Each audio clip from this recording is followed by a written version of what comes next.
Hello, good morning and welcome to the virtual village hall. I'm Rachel from I Printed That, and normally you see me on here getting covered in ink, and also I'm demonstrating printmaking techniques. Well, don't worry, you haven't tuned in on the wrong day or at the wrong time, because today I'm going to be showing you something completely different.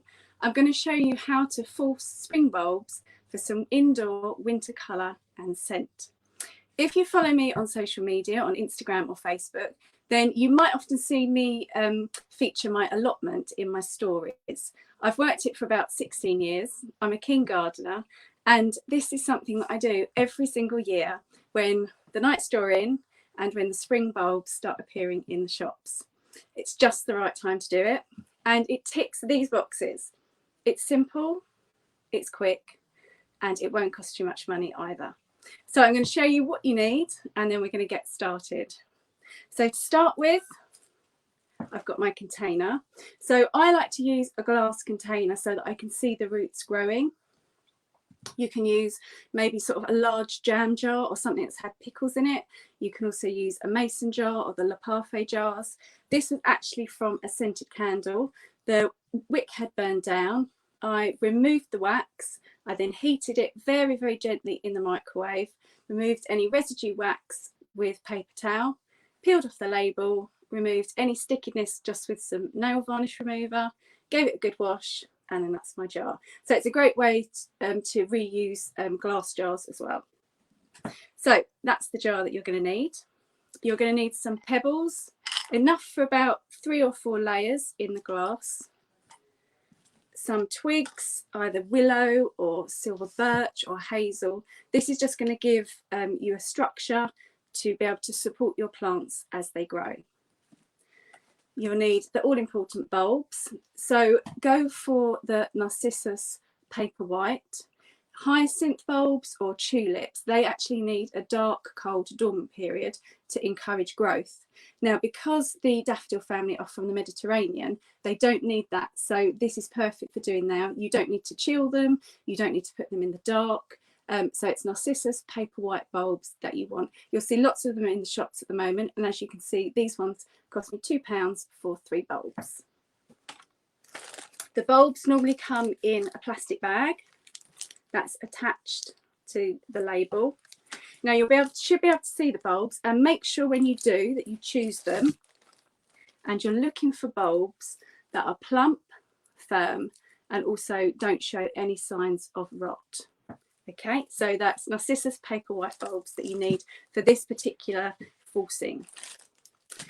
You then need just some water.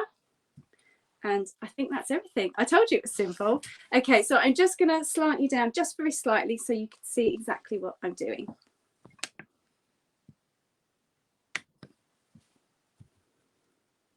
Okay, so let's start with our container. So you just want to put a few pebbles just to line the base.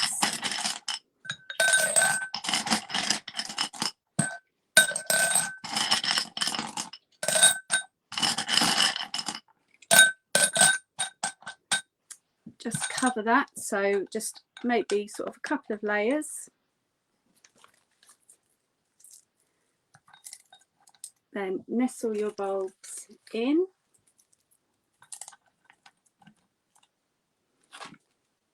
And then I just add a few of the sticks.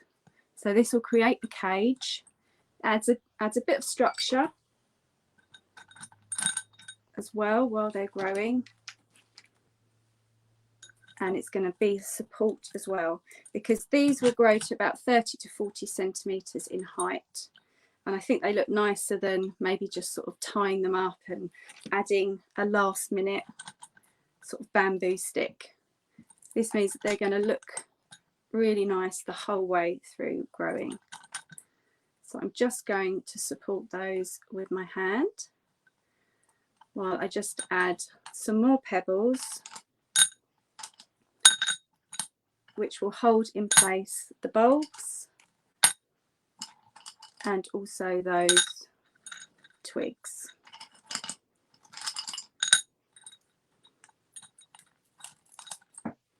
So if you just joined us, we are forcing spring bulbs for some winter colour and for scent. I'm using Narcissus Paperwhite because they don't need to go in the cold and the dark. They're especially good for this type of forcing. They also bring the most beautiful scent into your home. So when the days are a bit darker, when you can't really get out so much, here's a lovely bit of outside to bring inside. So I just secure that one slightly more. So that's everything nicely in position. I'm just going to change that one. And then you just add water just beneath the bulb. You don't want the bulb sitting in water because they may rot. So you're just adding it. You can see through the glass that I'm adding it just enough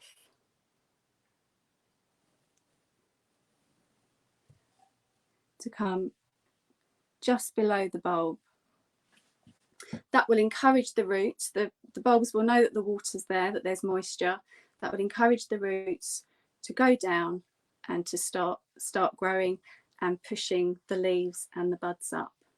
So it doesn't look much at the moment. So what I need to do is to put that on a cold, bright, but not direct sunlight, cold, bright, in a cold, bright place. I've got a shed which has got quite a deep windowsill, and that's where I put those. And in about 2 weeks' time, you'll see the roots growing. Just check them every few days just to make sure if they need to be water topping or sort of how the bulbs are actually growing, just making sure that they're not rotting. And the leaves will start growing, then the buds will form, and then you can bring them indoors. And within about 8 weeks, they should be flowering, which scarily enough leads us to the beginning of December. But that's something to look forward to when those nights are so much darker and it's cold and it might be raining, possibly a bit frosty by that time as well. So that's a really quick, simple and cheap way to bring some colour and scent into your homes for those dark days. So I did tell you it was simple and it was quick, and it really is. So just to quickly recap, make sure for this technique you use Narcissus Paperwhite bulbs because they don't need that dark, dormant, cold period. They're from the Mediterranean, so they just need it bright and cold. So thank you very much for watching. Normal service resumes next time, where we'll be back printmaking, and I'll be showing you some mono prints using watercolour. Thank you so much for watching. It's been a pleasure showing you that. I would love to hear what the bulbs that you're going to be growing.